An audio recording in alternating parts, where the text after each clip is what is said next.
बिस्मिल्लाहिर्रहमानिर्रहीम। अस्सलामुअलैकुम।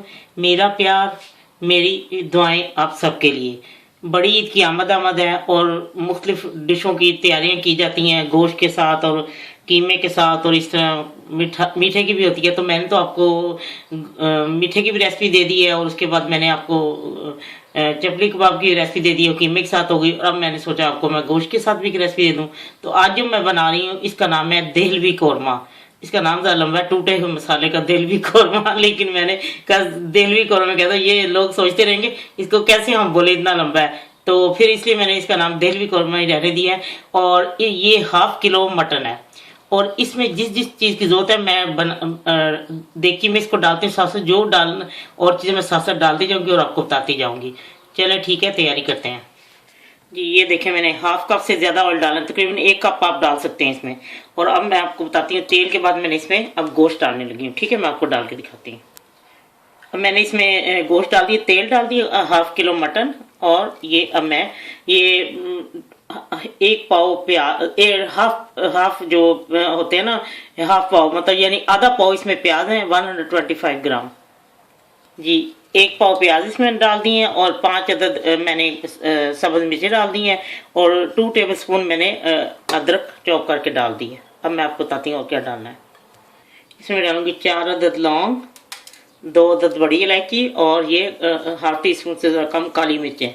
1/2 टी-स्पून डाली है ऐसे ज़रा, क्योंकि हमारे घर में सब चीखते हैं, सब मुँह में आ रहा है गर्म मसाला जी। सुरख मिर्च इसमें 1/2 टी-स्पून डलेगी। ठीक है, आपने ये अपने मुताबिक आप कम या ज़्यादा कर सकते हैं, लेकिन इसमें ज़्यादा तेज़ अच्छी लगती है।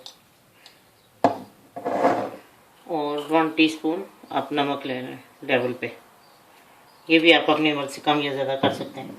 ये फुल 1 चमचा जो है ना, 1 टेबल स्पून वो खुश्क धनिया, 1/2 टी-स्पून इसमें ज़ीरा डालना है। ये 1/2 कप मैंने इसमें दही डाली है। ठीक है, अब मैं आपको बताती हूँ क्या करना है। अब ये मैंने इसके ऊपर ढक्कन लगा दिया, और इसको सील बंद मैंने करना है आटे से। इसके ढक्कन को मैंने गूंदे हुए आटे से मैं इसको अच्छी तरह बंद करके मैं आपको दिखाती हूँ फिर क्या करना है, मैं आपको बताती हूँ। ठीक है, ये देखिए मैंने इसको सारा ऐसे सील बंद कर दिया है। और सॉरी, मुझे आपको बताना याद है, 1 टेबलस्पून बीच में पानी डालना है। ठीक है, और अब मैं इसको हल्की, पहले तेज आंच पे करना है, जैसे आपको आवाज आने लगे कि ये पकना शुरू, उस वक्त हल्की आंच पे आप इसको आधे घंटे के लिए पकाएंगे। आधे घंटे बाद इसको ये ढक्कन उठा के देखें, गोश्त बिल्कुल गला होगा। और फिर मैं इसको बड़ी देगची में कन्वर्ट कर दूंगी, क्योंकि ये बहुत ज्यादा छोटी है तो इसमें भूनना मुश्किल होगा। मैंने चले अब ये जब आधे घंटे बाद ये तैयार होता है तो फिर मैं आपको दिखाती हूँ। ये मुझे आधा घंटा हो गया पूरा, और अब मैं इसको खोल के आपको दिखाती हूँ। देखिए गोश्त गल चुका है परफेक्ट। और अब मैं इसको बड़ी देगची में डाल के उसको मैं बताती हूँ कि मैंने इसको भूनना है, क्या करना है, फिर मैं आपको दिखाती हूँ। देख लें मैंने वो डाली, उसमें मैंने पानी सिर्फ 1 टेबलस्पून ऐसे डाला था, उससे ज़्यादा नहीं, क्योंकि गोश्त ने कब पानी छोड़ा है, प्याज ने भी, हर चीज़। अब ये देखिए मैंने इसको निकाला, गोश्त परफेक्ट डाल गया है। आधे घंटे से पहले बिल्कुल ना निकाले। अगर हाँ आपको है कि आपका गोश्त ज़्यादा सस्ता है, आपको जिस जगह आप रहते हैं आपको ज़्यादा पता है, आप पकाते रहते हैं, उसमें आप ये है कि आधे घंटे से ज़्यादा कर लें। लेकिन ढक्कन उसी होता है, ये स्टीम में पका हुआ है, इसलिए इसमें ये बहुत लजीज बनता है। मैं आपको भून के दिखाती हूँ इसको क्या करना है। ये अब तैयार हो चुका है, देखिए उसे घी या ऑयल या जो भी था वो सब उसने छोड़ दिया। अब मैं आपको डिश आउट करके, इसमें कोई शोरबा वाला नहीं, इस तरह भुना हुआ ही खाते हैं, बहुत ही टेस्टी। मैं आपको अब डिश आउट करके दिखाती हूँ, ये तैयार हो चुका है। लीजिए देहलवी कौरमा तैयार है। आप यकीन करिए इतना लजीज है, क्योंकि स्टीम में पकता है। ठीक है, जो हमारे चिन्नौट का कुन्ना जो लोग कहते हैं वो भी इसी तरह ही है, उसको मट्टी की बड़ी सी हांडी में सब कुछ डाल के और सील करके लगा के पकाते हैं। लेकिन मैंने पकाया वो, लेकिन मैंने देगची में पकाया, वो हांडी में नहीं पकाया, क्योंकि मेरे से मिट्टी की बड़ी हांडी है, तो मैं भी इसको इस तरह सील करके बनाती। आप यकीन करें, आप जब खाएंगे आप कहेंगे इतना टेस्टी खाना, बहुत ही मजे का। आप जरूर बनाएं मेरी ये इस ईद पे।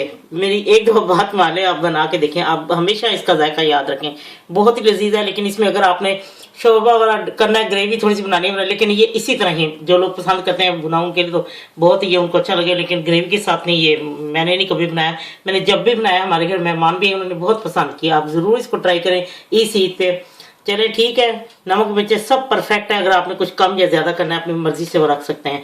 और ये है कि इसमें लहसुन नहीं डलता, सेम ऐसे मैंने कई सालों से मैं बना रही हूँ, बहुत ही टेस्टी। और अब फिर मैं आप सब लोगों को एडवांस में ईद मुबारक देती हूँ। बड़ी ईद की बड़ी खुशियाँ, अल्लाह ताला आपको ऐसी हजारों ईदें देखना नसीब करे और आपके लिए ऐसी जो है इसी तरह ये ईद आपका हर दिन जो है ना ईद के अंदर गुजरे और ये ईद आपके लिए हजारों बरकतें लेके आए। जितनी परेशानी है इस वक्त आप सब मुल्कों में फैली है, अल्लाह उसको दूर करे और इस ईद की बरकत से खुदा ताला आपको ऐसी हजारों ईदें देखना नसीब करे, हर दिन आपका ईद का हो।